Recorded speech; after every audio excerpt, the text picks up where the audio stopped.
गिबिसिनथाराव Ranjan दैमारिजों दैदेनजानाय Ndfb welfare ससाइटिनिफ्राय जायफोरा मैया जोबथेसालिनिफ्राय उदां जाबाय बिथांमोनखौ जोङो गोसो गोथारै बराय हरो। गोबां सम हारिनि थाखाय नांबोनानै दावहा नांनानै दाय फोनांजानानै जोबथेसालियाव थानो गोनां जाबाय। गोबां दुखु खस्थ'जों जिउ खांबाय जोबथेसालियाव। बिनि गेजेरजों मैया जे उदां जानानै न'आव फैफिननो हाबाय बिथांमोनखौ जोङो रन्जन दैमारिजों दैदेनजानाय Ndfb वेलफेयार ससाइटिनिफ्राय जानानै गोसो गोरबोनिफ्राय बराय हरो आरो जोङो नाजावनानै लादों। बे हाबाफारिया सोरनि नारसिननायाव जादोंमोन? थांनाय गोलाव समनिफ्रायनो जोङो नाजाबोबाय थादोंमोन। जाय समावहा CBI कर्टआ स्पेसियेल कर्टआ जोंनि दैदेनगिरिफोरखौ दाय फोनांनानै मोनसे जोबथेसालियाव जोबनानै दोनदोंमोन। थिग बेखिनि समनिफ्रायनो जों गोबां बेबस्था लाबोबाय थादों बोरैहाय जोबथेसालिनिफ्राय बिथांमोनखौ उदां खालामनो हायो बेबायदि जोङो नाजाबोबाय थादों।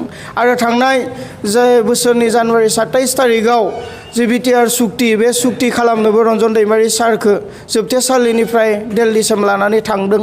बिनि उनावबो आकुबार बिथांखौ 28 दिन जोबथेसालिनिफ्राय हगारखांनायनि उनाव 28 दिननि उनाव जोबथेसालियाव जोबफिनदों। बिनि उनावबो जों गोबां बेबस्था लादों मा एंगेलजों मा प्रकारै जोङो बिथांमोनखौ जोबथेसालिनिफ्राय उदां खालामनो हागोन। जों गोबां नाजासेयाव आरो जों मेरिट बेसिसाव जोङो नाजाबोबाय थादों। आरो बेबायदिनो जोंहा जि एडभकेट दंखायो मानास सरनिया लोगोसे जों सासे सिनियर एडभकेट हमदों जायनि मुङा AK भट्टाचार्या। बिथांमोननि नाजाथाबनाय बिथांमोननि मावख्रुबनायनि गेजेरजों बे सिस्टेमेटिकै थांनानैनो एबा मेरिट बेसिसावनो बे साब्रैखौ जोङो बेल मोनदों आरो सासेयाबो मोननानै दङ जायखौ राजु सरकार होननानै मोनथियो बिथाङाबो बेल मोननानै दङ। नाथाय जामिन गैयिनि थाखाय बिथांखौ उदां अख्राङाव नुजाथिफैनो हायाखै। फैबाय थानाय समाव समबार मंगलबारनि गेजेराव हयथ' बिथाङाबो उदां अख्राङाव ओंखारबोनो मोनगोन बेखौ जों आखा फारिदों। बेहेखे जोङो साबायखर बावनांगोन गुवाहाटी हाइकर्ट बिथांमोना जोंनि बेलखौ आजावबाय। जायफोरा जेलाव दङ 10 जन कनभिक्ट जानाय Ndfbनि दैदेनगिरिफोरा जिहेतु जेलाव दङ बे 10 जननिबो बेलखौ जोङो बुदोंमोन आरो बिनिनो साबाखौ गुवाहाटी हाइकर्टआ एक्सेप्ट खालामबाय आरो साबानिया रिजेक्ट जादों। जाय साबानि बेलखौ एक्सेप्ट खालामबाय बिनि थाखाय जों गुवाहाटी हाइकर्टखौ साबायखर बावगोन। लोगोसे AK भट्टाचार्या सिनियर वकिल आरो जोंनि एडभकेट मानास सरनिया लोगोसे बिथांमोनजों देहा मोदोम जिउ होसोमनानै डक्टर अनजलि दैमारि मेडाम बिथाङा गोबां सान हर खस्थ' खालामफादों। बिथांनि नाजाथाबनायावनो मैयानि जेलनिफ्राय गबोनाय फिथाइखौ जों मोनदों। आरो जायफोर साबा जोबथेसालियाव जोबजाबावनानै दङ बेल रिजेक्ट जादों जों आसा खालामो जे गुवाहाटी हाइकर्टआ थाबैनो बिथांमोननि थाखायबो बेलखौ एक्सेप्ट खालामगोन आरो उदां अख्राङाव बिथांमोनाबो फैनो हागोन। नंगौ जोङो राजखान्थियारि बेकिं दिनैसिम मोनाखै। BTCआव गोदान सरकार दाबाय UPPL आरो GSP BJP गोदान सरकार दानानै दिनै खुंथायखौ सलायगासिनो दङ। बिथांमोननिफ्रायबो जोङो खावलायदोंमोन जोंनो सहाय नांगौ आरो नाथाय जोङो दिनैसिम खुनु मोनसे गोदान सरकारनिफ्राय सहाय मोननो हायाखै। जों आसा खालामो फैबाय थानाय समाव गोदान सरकाराबो जायफोरा जेलाव जोबथेसालियाव जोबजानानै दङ बिथांमोनखौ सख'नानै लाबोनायाव खामानि मावगोन। आरो जों खावलायगोन गासै बर' रायजो राजा बिथांमोनखौबो जेन जोबथेसालियाव जायफोरा जोबजानानै दङ बिथांमोनखौ सख'नानै लाबोनायाव जोंजों लोगोसे हेफाजाब आरो मदद होफ्लायगोन होननानै जोङो आखा आरो मिजिंथिदों। बे राजखान्थियारि खैसाराव सोर मा सानो सोर मा साना बे गावबा गाव बिबेकजों खोन्थायो गावबा गाव बिबेकआ बुङो।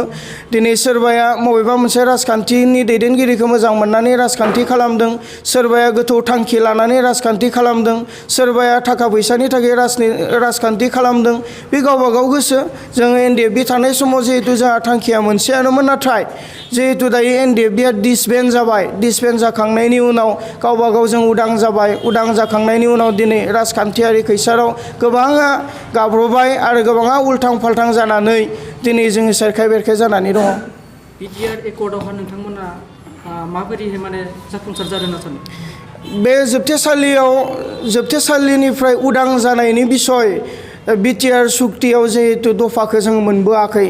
जायखौ रायजो हुआ कमादान होनना बुङो जेनेरेल एमनेस्टि होनना बुङो एनडिएफबिनि होनाय मेम'रेन्डामफोरनि बायदिमोनब्ला जोंहा जेनेरेल एमनेस्टिनि बाथ्रा दङमोन नाथाय बिटिआर एग्रिमेन्टआव बे जेनेरेल एमनेस्टि एबा रायजो हुआ कमादानखौ जों मोनबोनो हायाखै जायनि थाखाय जेलाव थानायफोरा जेलावनो थानो गोनां जानानै दङ दिनै बिथांमोनखौ सख'नोब्ला मेरिट बेसिसाव जोङो माखासे खामानिफोरखौबो मावनो गोनां जागोन आरो लोगोसे गभर्नमेन्टनिफ्राय हायोब्ला प्रेसार होयोब्ला जोङो गोबां साबायखर बावगौमोन मानो होननानै बुङोब्ला जोंनि भारतनि नखर मन्त्रि अमित शाह बा भारतनि प्रधान मन्त्रि नरेन्द्र मदि जोंनि आसामाव थांनाय बिसायख'थिनि सिगां खनले फैदों आरो जोङो बिटिसिनि दानि दैदेनगिरिनि गोदान सरकारनि दैदेनगिरिफोरखौ खावलायदोंमोन जे अमित शाहखौ खनसे बुं नरेन्द्र मदिखौ खनसे बुं जेलाव थानायफोरखौ सख'नो थाखाय एनअसि हरनो हो जोङो खावलायदोंमोन नाथाय जोङो खनसेबो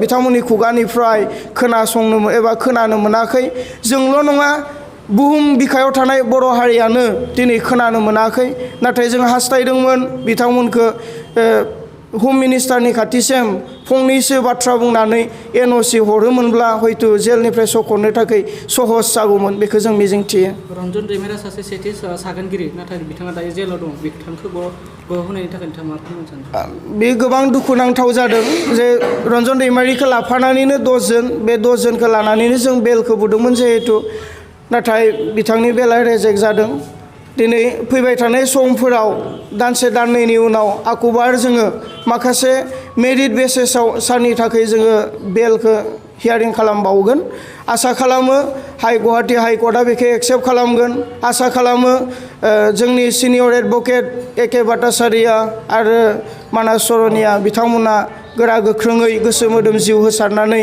जायफोरा जेलाव दङ बिथांमोनखौ सख'नायनि थाखाय जेसेबांखिनि प्रसेस दङ बेखौ मावनानै उदां अख्राङाव लाबोनो हागोन होनना जोंहा फोथायनाय दङ।